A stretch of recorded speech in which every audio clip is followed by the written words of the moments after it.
მოგესალმებით მეგობრებო, ვილაპარაკებ დღეს მოკლემეტრაჟიანი ფილმის სტრუქტურაზე და საილუსტრაციოდ გავარჩევ 8 წუთს, რომლის ერთ-ერთი სცენარისტიც მე გახლავართ და გავფრთხილებთ წინასწარ, რომ შიგადაშიგ ვიდეოში შემოვა მშენებლობის ხმა, მაგრამ სამწუხაროდ დილიდან ღამემდე მიდის მშენებლობა და ფიზიკურად არ არის დრო, როცა ისეთი დრო, რომ ისე ჩავწერო, რომ ეს ხმა არ შემოდიოდეს. ამიტომ ამისთვის წინასწარ ბოდიშს გიხდით და თქვენ 10 წუთი მოგიწევთ ამის ატანა. მე უკვე შეჩვეული ვარ და აღარ ვრეაგირებ. და კარგით, გადავიდეთ მოკლემეტრაჟიანი ფილმის სტრუქტურაზე. და რა უნდა ვთქვათ, პირველ რიგში რა უნდა გვესმოდეს, რომ მოკლემეტრაჟიანი ფილმის სცენარი და მოკლემეტრაჟიანი ფილმი სტრუქტურით იმით განსხვავდება სრულმეტრაჟიანი ფილმისგან, რომ ის არის მოკლე. შეიძლება ცოტა ისე ჟღერს ახლა გაგეცინოთ, მაგრამ რეალურად ზუსტად იმის გამო, რომ ეს არის მოკლემეტრაჟიანი ფილმი და დრო არის ცოტა, ჩვენ გვიწევს განსხვავებული გადაწყვეტილებების მიღება ფილმის იდეასთან, კონფლიქტთან, სიუჟეტთან დაკავშირებით. მაგალითად ის, რომ ფილმი უნდა ავითარებდეს მხოლოდ ერთ ძირითად იდეას და უნდა ავითარებდეს მხოლოდ ერთ კონფლიქტს. რადგან მეტი კონფლიქტის, მეტი იდეის, მეტი სიუჟეტური ხაზის განსავითარებლად ჩვენ ფიზიკურად არ გვაქვს დრო, რომ ეს ყველაფერი გავაკეთოთ კარგად. ამიტომ პირველი ეს უნდა გვესმოდეს და თვითონ სტრუქტურაც სრულმეტრაჟიანისგან განსხვავებით არის ზუსტად აქედან გამომდინარე ძირითადად განსხვავებული, ხო?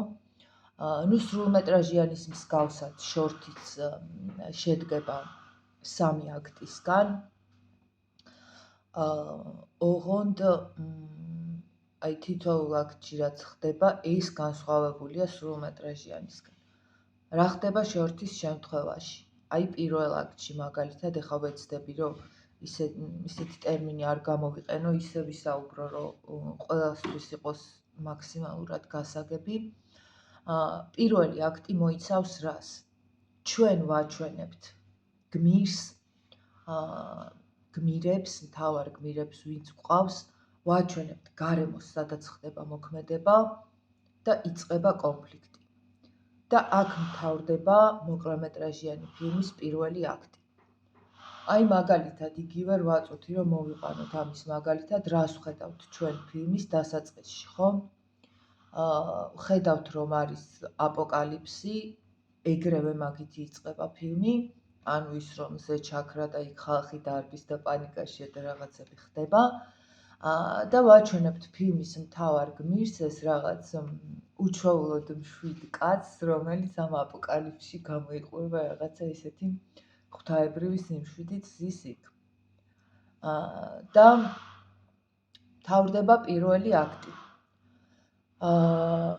ნახეთ, ზოგადად არის ესეთი რეკომენდაცია შორტის შემთხვევაში და მე პირადად ვეთანხმები და როცა ვწერ ხოლმე ყოველთვის ვიზიარებ და ვცდილობ, რომ ესე ავაგო სიუჟეტი, რომ პირველ აქტში კარგად მუშაობს წესი, რომ აჩვენე ბევრი, ილაპარაკე ცოტა.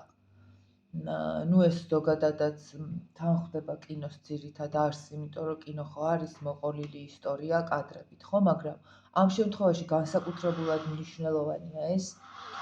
ვიცი ეხლა რომ ხმა შემოდის, დიდ ბოდიშს ვიხდი, მაგრამ რა ვქნა, სხვა გზა არ მაქვს. მოკლედ, მაქსიმალურად, ძირითადად არის, რომ პირველ 2 გვერდზე სცენარის, ანუ ფილმის პირველ 2 წუთზე, ასე ვთქვათ, უნდა დამთავრდეს უკვე პირველი აქტი. ანუ ვაჩვენოთ გმირი, გმირები, ძირითადი ვინც გვყავთ, ვაჩვენოთ გარემო, სადაც ხდება მოქმედება და დაიწყოს კონფლიქტი. ფილმის შორთის მეორე აქტი მოიცავს რას? დაიწყო კონფლიქტი, გმირი აღმოჩნდა გარკვეული პრობლემის წინაშე, გმირი იღებს გადაწყვეტილებას და მოქმედებს ამ გადაწყვეტილების შესაბამისად. აი ძალიან მარტივად რომ ვთქვათ, შორთის მეორე აქტი არის ეს. გმირი იღებს გადაწყვეტილებას და მოქმედებს ამ გადაწყვეტილების შესაბამისად. და ნახეთ, მე ვამბობ ხოლმე, რომ აი შორტში გმირის გადაწყვეტილება უფრო რთული არის, ვიდრე სრულმეტრაჟიანში, ესე უხეშად რომ ვთქვათ. და რატომ? იმიტომ რომ შორტის შემთხვევაში რა გადაწყვეტილებასაც მიიღებს გმირი, ამ გადაწყვეტილებიდან უკან ვეღარ დაბრუნდება. ანუ მას არ ეძლევა შესაძლებლობა, ასე ვთქვათ, რომ თუ მისი გადაწყვეტილება აღმოჩნდა მცდარი და იქ სრულმეტრაჟიან სხვა სტრუქტურა აქვს, იქ უნდა გაიაროს, იქ უნდა დამარცხდეს, რაღაც სულისბნელი ღამე უნდა გაიაროს და ასე შემდეგ და თავიდან მიიღოს გადაწყვეტილება და ასე შემდეგ. ამ შემთხვევაში ეს ამ ყველაფრის საშუალება არ გვაქვს. რა გადაწყვეტილებასაც მიიღებს გმირი, ფილმის ფინალში, ისტორიის ფინალში პირდაპირ დგება ამ გადაწყვეტილების შედეგი.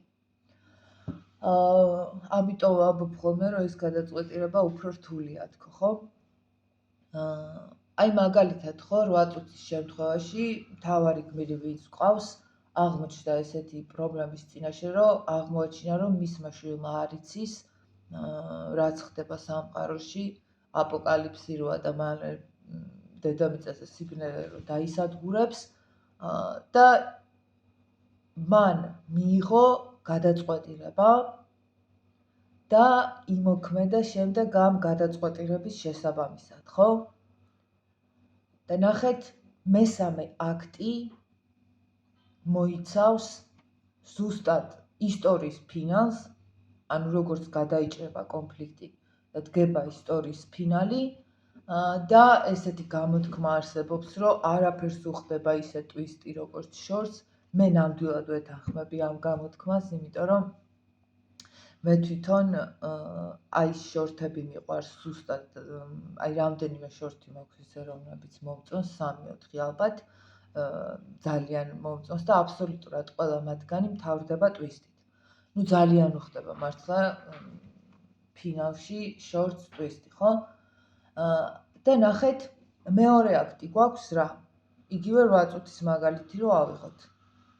ამ ილუზიონისტმა მიიღო გადაწყვეტილება, რომ გამოიყენოს ეს აპოკალიფსი და თავის შვილს, მოკლედ თავისი ცხოვრების მთავარი ფოკუსი განახორციელოს. იმოქმედა ამის შესაბამისად, ოღონდ ჩვენ ამ ყველაფერს ვიგებთ ისტორიის ფინალში, რომელიც არის მესამე აქტი. ანუ როგორც მთავრდება ჩვენი ისტორია, რა მოქმედებებითაც, ეგ არის მესამე აქტი. და ზუსტად იგივე 8 წუთის შემთხვევაში ჩვენ ვხედავთ, რომ ფილმი მთავრდება ტვისტით. ამ დროს ვიგებთ ჩვენ, რომ ეს კაცი არის ილუზიონისტი და გამოიყენა აპოკალიფსი იმისთვის, რომ თავისი ცხოვრების ფოკუსი განახორციელებინა და ყველაფერი მოკლედ ესე მშღავნდება ფინალში. კიდევ რისი თქმა შემიძლია? ხო, სტრუქტურა მოკლედ არის სულ ეს, აი რომ დავიმახსოვროთ კიდევ ერთხელ, რომ ჩავუყვეთ, ხო? პირველი აქტი მოიცავს რას?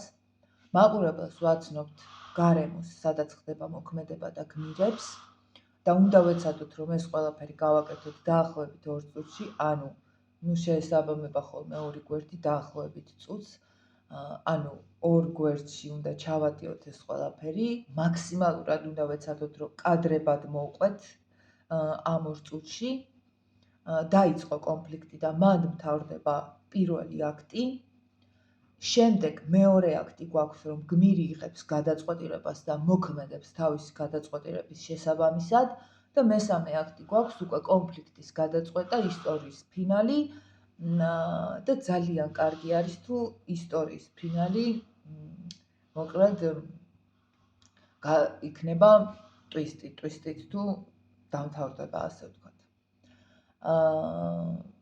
ხო, ძალიან უნდა ვეცადოთ, რომ გვახსოვდეს შორტის შემთხვევაში, რომ მაქსიმალურად აი ეკონომიურად უნდა მოვუყვეთ ისტორია. ისევ და ისევ იმის გამო, ანუ ვაჩვენოთ ასე ვთქვათ ძირითადი, ისევ და ისევ იმის გამო, რომ რაც ვთქვით დასაწყისში, რომ ეს არის მოკლემეტრაჟიანი ფილმი და ჩვენ ყველაფრის საჩვენებლად, ყველაფრის კარგად წარმოსაჩენად უბრალოდ არ გვაქვს ბევრი დრო. მადლობას გიხდით ვიდეოს ყურებისთვის, კიდევ ერთხელ ვიხდი ბოდიში შემოსული ხმებისთვის და დაგემშვიდობებით დროებით.